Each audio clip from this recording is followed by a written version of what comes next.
I'm Sophie, and I'm going to be with you for the next 90 minutes, guiding you through the Maths Magic live stream. And I believe we already have our next guest on. So our next guest, if you're ready to show yourself, Jo. Hello. Hi, Sophie. Hi, Jo. How are you doing? I'm good, thank you. I've been really enjoying a morning of watching Maths Magic. Like it couldn't be more entertaining. I've been laughing away, and I've been writing down notes of things that I'm going to do with my students. So it's great. Fantastic. Yes, because you're a secondary school teacher, is that correct? I am, yeah. I teach at the moment just year 7, 8 and 9, so 11 to 14-year-olds, because I teach at a brand new school. But yes, I am a maths teacher who enjoys a bit of recreational maths on the side. So this is great. Don't we all? And you've also written a book. Is that? I've written a book. Yeah. Amazing. Let me check before I tell you about my book. You're not a maths teacher, are you? Tell me what you do. I'm not. So for me, I've just graduated from university with a maths degree, and now I am seeing what I do in the meantime. I've recently started releasing episodes for a podcast I've got, which is about careers you can do with a maths degree. It's called The Maths Aftermath. You can find that on Spotify. And I've got my own blog that I'm running at the moment as well, Sophie the Math Mate. So I'm sure there'll be links. The meantime, I'm just doing that and enjoying not having to do work for a bit.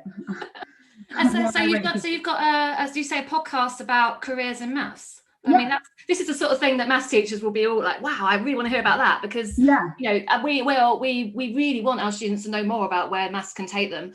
So that's fantastic. Good. So how can I find your podcast? So it's on Spotify. It's called The Maths Aftermath. So hopefully if you search it, you can come up with that.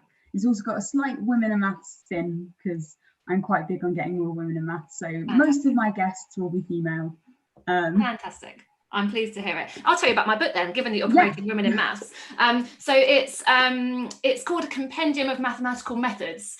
And as you can see from the cover, it's got this kind of old, kind of antique feel about it. And the reason is that what I've done is I've taken lots of topics we teach in secondary maths, and I have talked about all the different methods. So for example, for multiplication, most people know the traditional kind of column layout, but there's actually, dozens of ways of multiplication. And if you look back through the history of maths, the ways that we multiply have evolved over time. So I've done that for lots of things, including lots of algebra in there. So how to solve simultaneous equations, how to factorize quadratics, and all sorts of things, all the things that we teach in secondary school, where there are a choice of methods. And what you find is that most maths teachers only know one of those methods, or they might know one or two. And actually, when I was researching it, I was shocked by how little I knew about the things I teach. And a lot of my research was by reading old maths textbooks. So I'm a real old maths textbook geek. I have a bookcase of them behind me, and I have all these books from the 1800s. So what I do is I read these old maths textbooks, and I think, oh, they used to do it like that. I wonder why we stopped doing it that way. And that's kind of what I put into the book.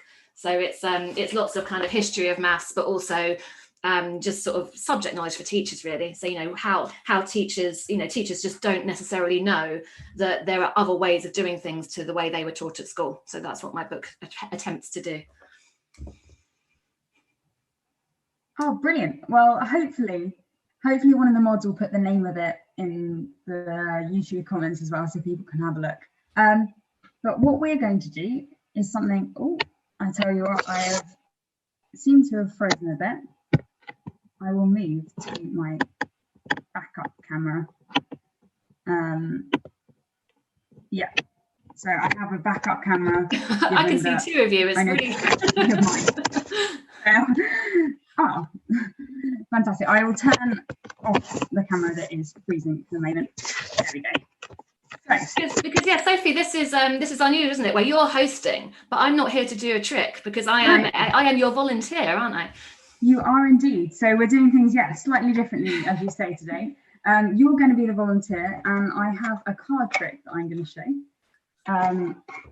So I think what we'll do, I'll show you the trick, and then maybe you can see if you can work out how it's done. Now, just want to remind all commenters, we don't want spoilers here. So if you've seen this trick before or know how it works, please don't say. But if you don't know and have got a guess, then feel free to float theories and things. So what we're going to start with is a pack of cards. And I want you to pick any number between 1 and 10. Could be your favourite number, could be your least favourite number. Right. And you want me to tell you that number? No. Right. So just hold on to that for the moment. I'm going to show you a bit how the trick works, and then we'll try it out. Okay. So if your number was, say, 3, I'm going to be holding up the cards one by one. And if your number was 3, you'd stop at the 3rd card. And in this case, it's the 8 of hearts. Now, 8 is your new number. So then, as I keep holding up cards, you count along 8 of them. Those viewers that are thinking 2 steps ahead might say, well, what about a jack? What about an ace? Picture cards are worth 5 and aces are worth 1. So just to recap that all, most cards have face value, picture cards are worth 5, aces are worth 1. So what we're going to do is I'm going to shuffle these cards. Now, I realise, for all you know, I could be very, very good at shuffling, but I have come up with a solution to this. So I'm going to move to my camera rig, which is actually just 2 rulers balanced on top of my desk, and go for the only shuffle that can guarantee I am not fixing this. Is going to be just a bit of a mishmash. So while I'm doing this, just to convince everyone this is truly a fair shuffle, there is pretty much no way I can, I'll just spray some in the air. No way I can be cheating on this. Do you want to tell me about who your favourite mathematician is? Oh, my favourite mathematician. I have 2. It's Turing and it's Ada Lovelace. So let's talk about Ada Lovelace. Just everything about her I love. So I love the interesting family. I love the fact that, you know, Lord Byron was her father. I love it that her mother was called the Princess of Parallelograms. And I love it that she obviously represents female mathematicians in such a wonderful way, being so important in the development of computer science and all these things. And my daughters, to her, she's their inspiration, because my husband's a bit kind of arty and poetic, and I'm a bit mathsy. So, you know, they think they're like the daughters of, they think they're like Ada Lovelace, with a poet for a father and a mathematician for a mother. Oh, that is fantastic. Right, I'm going to swap back to standard camera view now. We've got this shuffled fairly. That's how I normally shuffle when I do normal cards. I'm so useless with cards. So yeah, that was a good shuffle. I am also pretty bad. So just as a recap again, in case we've forgotten, aces are 1, picture cards are 5, everything else face value. And also, when we start getting towards the end of the pack, I'll warn you, because you need to remember the last card before you can't go any further. So you might need to pay a bit more attention. Right, I'm going to close my eyes, and I want you to just hold up the fingers so the audience know what your secret number is, so they can count along with you. So just let me know when you've done. Yeah, done. Okay, fantastic. So we're going to go through this slowly just to make sure everyone can see cards. Let me just check what I'm doing. Am I saying stop when I get to my number, or am I counting out loud? So you're going to count in your head. Right. So I don't know what your number is. And when you get to, say, if it was the 3rd card, you then look at the value of that card. Fine. And that becomes your new number, and you keep counting on. Okay. We clear? Yeah. Brilliant. Let's go. So this might take a bit of time, because I want to hold them up so that you can see them. So while we're doing this, I'll probably also tell you about my favourite mathematician. So my favourite mathematician is Sophie Maclean. So she was a French mathematician around the time of Pierre de Fermat and Pascal, a lot of other mathematicians you may well have heard of. She was mainly worked in number theory, but it was a time where women weren't allowed to study at École Polytechnique, which is the big school in Paris. So she used a pen name, Monsieur Leblanc, and wrote in under that pen name to the Academy of Sciences, and was able to still attend their lectures. Now, when war broke out between France and Germany, she was really worried because she corresponded with Gauss, and heard the stories about how Archimedes was so engrossed in his maths that he nearly died in a war, and was worried that the same thing would happen to Gauss. Right, no, sorry, Archimedes did die. So she was worried that the same thing would happen to Gauss. So she wrote to one of her friends saying, please don't kill Gauss, basically. And her friend arrived and said to Gauss, oh, Sophie Maclean said, please don't kill you. And he was like, who? Because she'd been writing under a male pen name.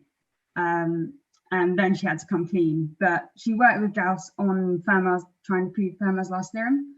And because of that, there is a set of primes called Sophie Maclean primes, which are of the form 2 to the p minus 1, where p is a prime.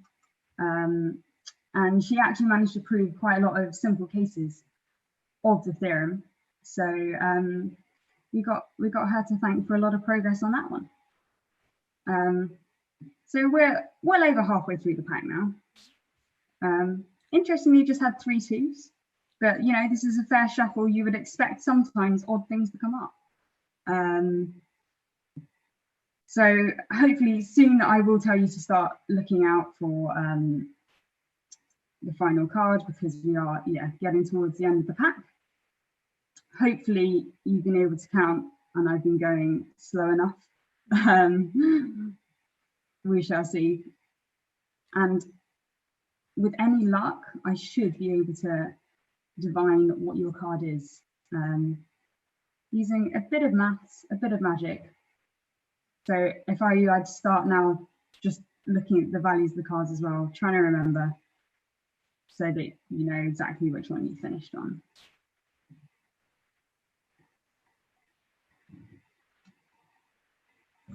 And that is the last card.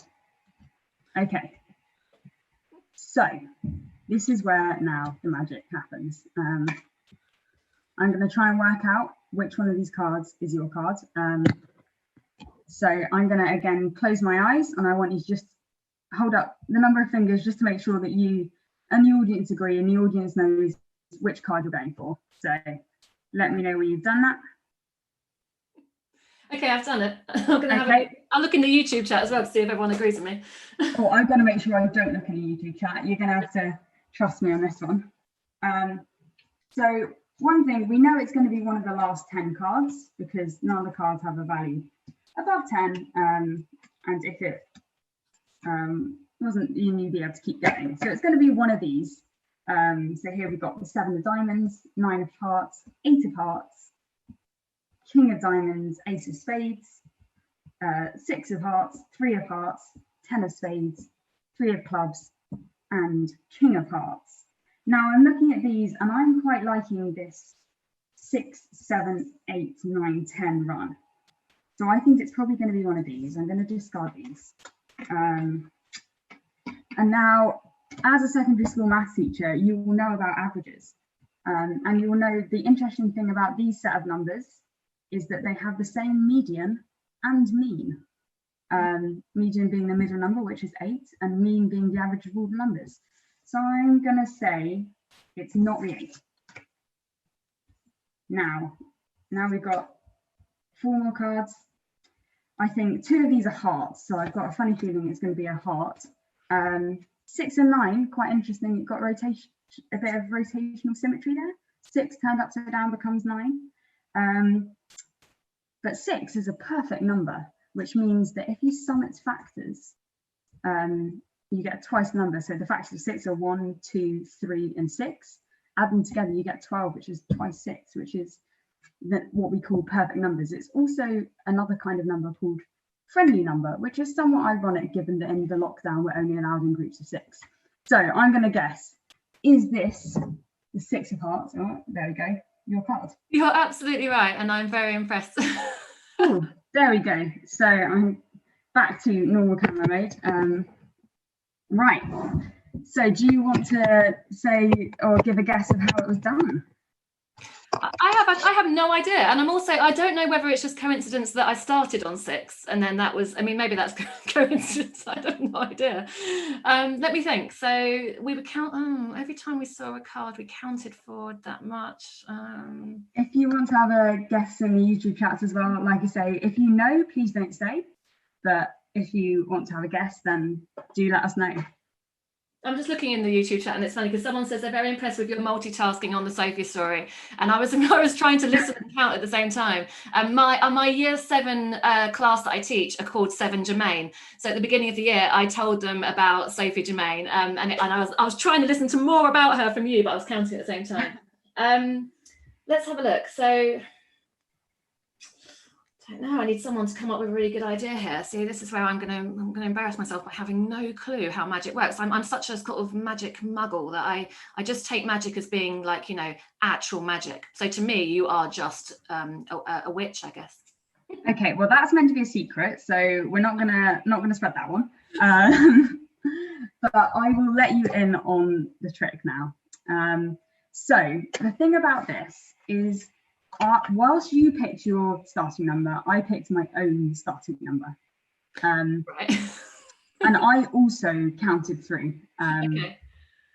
So obviously we could have picked different starting numbers. Yeah. And actually we did. I started on 7. Right. But as soon as we land on the same card, from then on we'll be counting the same number of cards. Right. So as soon as we coincide at one point, we're guaranteed to end at the same point. So that's how the trick works. And actually we can do some probability calculations to show that with this trick, there's about an 84% chance of it working. So I have to admit, I was slightly scared coming on, thinking, what if this is the 15% of the time it doesn't work? But luckily it was. That's so interesting. So it's to do with it's almost like a sort of common multiples type thing. So at some point you're going to overlap. I'm trying to figure out. Okay. Yeah. I get how it works now, but I'm trying to think. So, you know, how are we so sure they're going to overlap? We can look into the maths of this if you want. We have about 10 minutes. I'm intrigued now. I think it's fascinating. Right. So I have with me a whiteboard. We're going to go back to the ceiling cam, which is the same as the other camera, but just moved upwards. Right, that's going to be upside down. So that should work. Yep. Right. So the first thing we're going to do is make a few assumptions. We're going to assume that each card has a value. So we had our values 1 to 10. And we're going to assume that they're independent. Now, this isn't actually true, because if you think about it, if you have already got 3 10s, you're probably not going to have another 10, because there are only a certain number of each of the cards. So the cards actually aren't independent to each other. But we're going to assume there are, because there are enough cards that difference is quite small, and we just want a rough idea. We're also going to assume that the probability each card has a certain value. So the probability the card has a value K. Let me know if you can't read this. I can read it, yeah, that's great. Equals P times 1 take P to the power of K minus 1. So P is some value. We don't know what P is yet. Mm-hmm. Now, for those that have done some high-level statistics, you might recognize this as a geometric distribution. If you haven't, don't worry, it's just a fancy name for it. And what the geometric distribution is, it's the same kind of distribution as how many times you have to toss an unfair coin to get, say, a head, if the probability of a head is P. Because this is getting all your tails, and that's getting the final head. Yeah, I did a statistics degree, but it was a long time ago, and now it's all coming back to me. Yeah, so you might think maybe you want to do the uniform distribution, which shows they're equally spread, so there's equal chance of everything. Mm-hmm. I've seen someone in YouTube chat said, don't reveal the trick. If you don't want to see the trick, probably too late, but look away now. So yeah, the reason we can use the geometric distribution is it makes the numbers slightly nicer to work with. And because of the law of large numbers, that says when things get massively big, the average value tends to the expected value, so the calculated mean. And we're going to use the same mean that you'd expect in uniform distribution. So it's just this magic. This really is one of the maths magic things where we say, when things are big, they behave how we expect them to. Mm-hmm. Right, so we've got this equation now. And it's a fact of the geometric distribution that we have x, if we have the expected value x, so this is the value on average we expect it to be, that equals 1 over 1 minus p. And we can rearrange this to get p equals x minus 1 over x. Right, so these are the equations we're starting off with. Right. And we can substitute this one into here. So I'm going to have to, I'll write it slightly smaller here just to keep it on the board, but I'm going to have to rub this out here. And if we substitute it in, we get, all in all, that this equals 1 over, oh, sorry, I made a slight mistake here. The k minus 1 should actually be here. Sorry about that. Yeah, I just got the probability of success versus the probability of failure mixed up, but it's p to the k minus 1 times 1 to ap. So this becomes 1 over x multiplied by then p to the k minus 1. We know p is this. So it becomes this.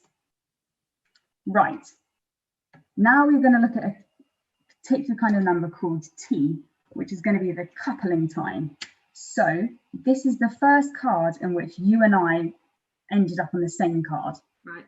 So if we both picked number 1 to start, our coupling time t would be 1. Because we'd both be at the first card which we agreed would be card number 1. Right. If we ended up going down a few and agreed on, say, the 13th card, then t would be 13. The probability that t equals 1 is going to be p where k equals 1, which we can quickly see for both of us, because we both need to pick the first card. So this is also, yeah, this is the distribution of cards. We're also saying the geometric distribution is the distribution which we both pick. So this becomes 1 over x squared. And now we're going to do, this is where the magic really happens. We're going to say that if this trick fails, that means that our coupling time, so t, is bigger than the number of cards we have. So we'll say the trick fails if t is greater than n, which is our number of cards. Right. And the probability that t is greater than n is the probability that t is greater than n given t equals 1 times the probability t equals 1. So this is saying, okay, let's assume that the coupling time is 1. Yeah. And then we add what happens if the coupling time is not 1. Okay, I see, yeah. Now, hopefully some watchers will know that if the coupling time is 1, then it's not going to be greater than n, because we're assuming we have a non-zero number of cards. So this bit goes to 0.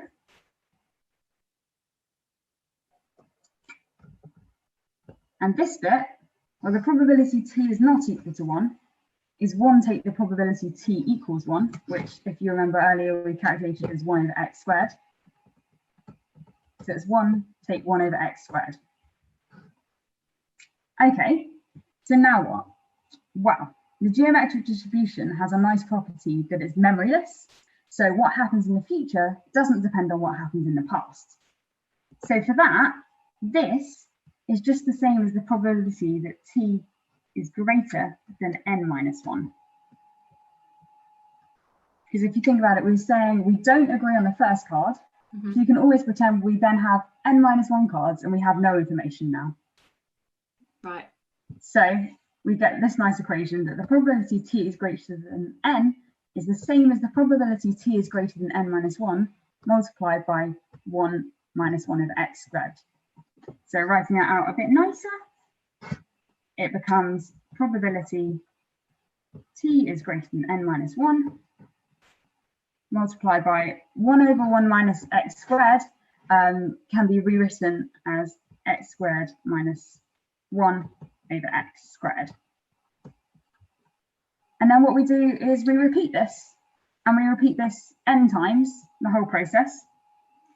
And really, then that becomes the same as doing that. Right. So that's the probability of failure. So from this, we get the probability of success